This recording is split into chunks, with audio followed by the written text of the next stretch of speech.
Actors and actor enthusiasts, I'm Melissa Henderson, and you're behind the scenes of on-screen acting. Today, we're going to discuss a sore subject, but an important one for actors: rejection. To start us off, we'll get some perspective from my actor friend, Viviana. Acting is a job. It is not just a dream, it's an actual job.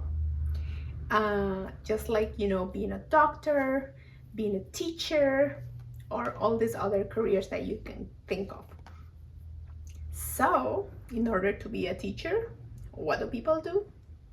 They go to school for a certain amount of years, they study, they volunteer, they do certain things in order to get to where they want to get. But for some reason, in the acting business, a lot of people, including myself, I used to think that it's just gonna happen. I'm just gonna be discovered somehow. And that is not how it works. There is a process of things that need to happen. We need to prepare ourselves and learn and study.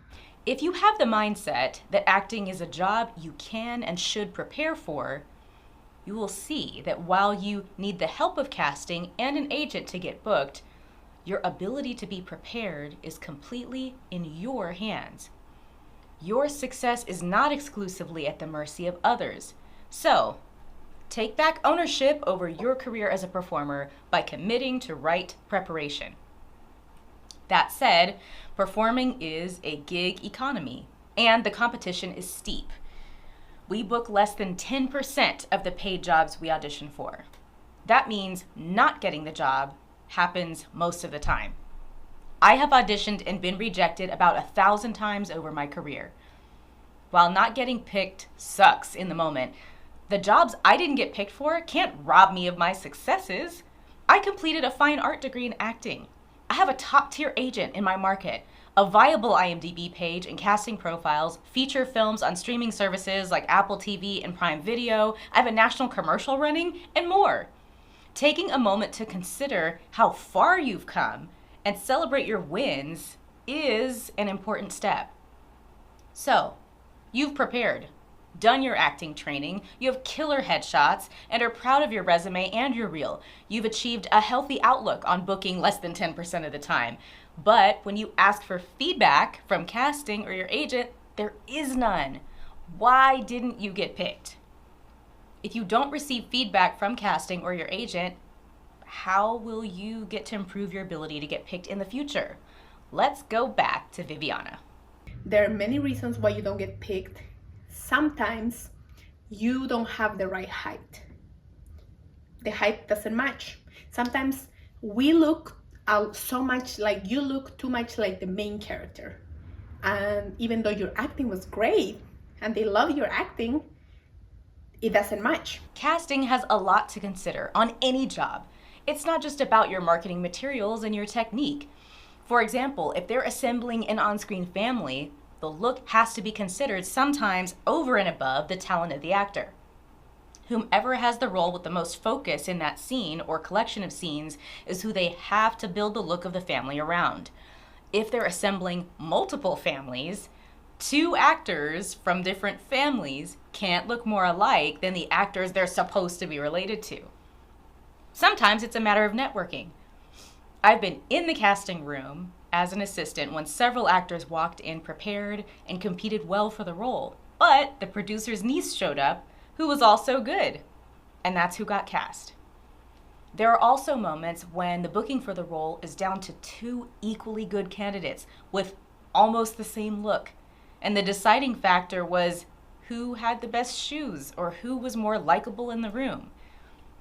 Sometimes the actor with the better connected agent is the actor who gets the job, even if another actor was equally good.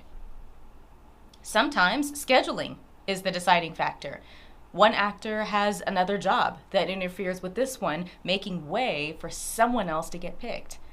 At the end of the day, only one actor can fill the role, and the decision does not solely rest with the casting director. Producers, directors, and sometimes corporate stakeholders are also involved in the decision. There are so many elements you can't control. So let that free you from the idea that a rejection is about you, the person of you. Your appearance, value, skill, work, or life experience are not up for auction when you don't get picked. Those elements make you, you. Don't allow yourself to remain in a headspace that gives the power of you away to anyone. That power belongs to you, and you were made to wield it. Care for yourself and set proper boundaries in a way to nurture it. This may include therapy, meditation, exercise, and healthy adjustments to your lifestyle. In an upcoming episode, we'll talk about a major way to deal with rejection and harness the power of you by creating your own content. To wrap this up, don't wait for someone else's assessment of you to allow you to live the life you want.